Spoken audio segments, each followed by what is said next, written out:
성도님들 안녕하십니까? 오늘 함께 묵상할 말씀은 신명기 22장입니다. 신명기 22장은 하나님의 백성으로서 당연히 지켜야 할 규례들을 모은 것입니다. 우리가 이미 알고 있는 바와 같이 신명기 14장에서 26장은 모세의 두 번째 설교로서 하나님의 백성들이 지켜야 할 여러 규례를 모아놓은 규례집입니다. 특별히 신명기 22장에서 26장은 두 번째 설교의 마지막 부분으로 여러 규례들을 모아놓은 성격이 강한 부분입니다. 특별히 신명기 22장은 그 중에서도 성적 순결에 대한 법을 집중적으로 다루고 있으며 전반부는 이웃 사랑의 규례와 창조 질서의 보존에 대한 규례를, 후반부는 성적 순결에 관한 규례를 기록하고 있습니다. 성적 순결은 가정의 행복과 사회의 안정을 위하여 필수적인 규례였습니다. 4절입니다. 내 형제의 낙이나 소가 길에 넘어진 것을 보거든 못 본 채 하지 말고 너는 반드시 형제를 도와서 그것을 일으킬지니라. 하나님의 자녀들에게는 이웃의 복리를 위한 엄격한 책임이 부여되었습니다. 현대의 가장 큰 문제 중에 하나는 이웃의 불행에 대하여 무관심하거나 모른 채 하는 것입니다. 신약 성경도 선을 행할 줄 알고도 행하지 아니하면 죄라고 선언하고 있습니다. 오늘 하루 우리의 관심과 도움이 필요한 이웃을 돌아보고 선을 행하는 삶이 되기를 소망합니다. 5절입니다.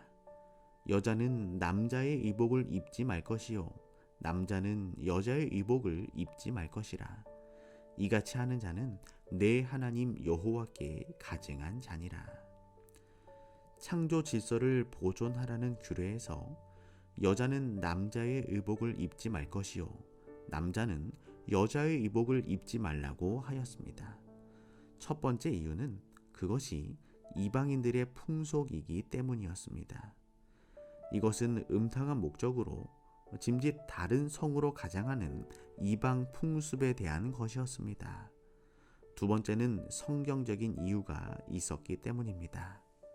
성경은 하나님의 창조 질서를 어지럽히는 것을 엄격히 금하고 있습니다. 하나님께서는 사람을 남자와 여자로 창조하셨습니다. 그리고 남자의 역할과 여자가 할 일도 구분하셨습니다. 남성스러움과 여성스러움도 구분하셨습니다. 고린도전서 11장에서 바울이 여성은 그 머리에 수건을 쓰라고 한 것도 그런 맥락에서 이해해야 합니다. 그것은 열등의 문제가 아니라 창조 섭리의 문제였습니다. 9절에서 11절입니다. 내 포도원에 두 종자를 섞어 뿌리지 말라. 그리하면 내가 뿌린 씨의 열매와 포도원의 소산이 빼앗김이 될까 하노라. 너는 소와 나귀를 결의하여 갈지 말며 양털과 배실로 섞어 짠 것을 입지 말지니라. 이 말씀은 이미 레위기 19장 19절에 언급된 내용입니다. 하나님께서는 세 가지를 금지하셨습니다. 첫째는 포도원에 두 종자의 씨앗을 섞어 뿌리지 말라는 것입니다.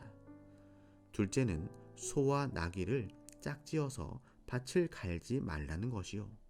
세 번째는 양털과 배실을 섞어 짠 혼방으로 된 의복을 입지 말라는 것입니다. 혼작을 금하신 것은 식물의 종자를 순수하게 보존하시기 위함이었을 것입니다. 하나님께서는 모든 생물을 그 종류대로 창조하셨습니다. 종과 종 사이에는 엄격한 구별이 있었습니다.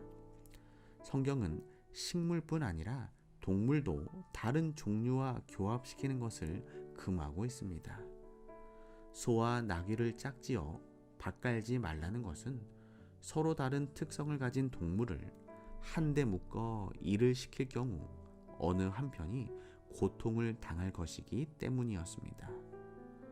혼방의 옷을 입는 것을 금하신 것은 명확한 이유를 찾을 수는 없으나 순수성의 보존이라는 측면과 함께 종과 종을 구분하신 창조 질서의 존중 때문일 것입니다.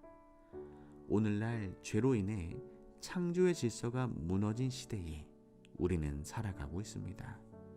하지만 하나님께서 세상을 처음 창조하신 목적과 이유를 늘 생각하고 하나님께서 창조하신 창조물들을 보호하고 지키는 삶이 되기를 소망합니다. 22절입니다.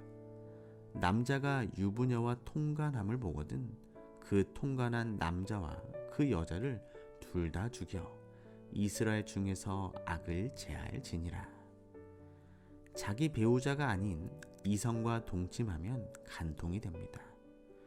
우리나라에서는 간통죄가 폐지되었지만 성경의 규례는 간통을 가장 엄격하게 다루고 있습니다. 간통은 창조 질서를 어지럽히고 가정을 파괴할 뿐만 아니라 자녀들에게까지 심각한 영향을 끼치기 때문에 죄 중에서도 무서운 죄라고 말할 수 있습니다. 세상의 죄된 문화가 인간의 법을 바꾸기도 하지만 오늘 그리스도인의 정신으로 순결한 삶을 살기를 소망합니다. 25절과 28절입니다. 만일 남자가 어떤 약혼한 처녀를 들에서 만나서 강간하였거든 그 강간한 남자만 죽일 것이요 만일 남자가 어떤 약혼하지 아니한 처녀를 만나 그를 붙들고 통간하는 중 그 두 사람이 발견되거든. 이 일에 대해서 여자는 불가항력적이었기 때문에 죄가 없었습니다. 그러나 강제로 성적인 폭력을 행사한 남자는 죽임을 당해야 했습니다. 그런 죄는 그 이웃을 쳐 죽인 것과 같은 죄였기 때문입니다. 성적인 범죄는 그 여인과 가정의 평생을 괴롭히고 행복을 파괴하는 무서운 범죄입니다. 그리고 결혼 전 성적 순결은 부부의 행복을 위해서도 지켜져야 했습니다. 그것이 하나님의 뜻이기 때문입니다.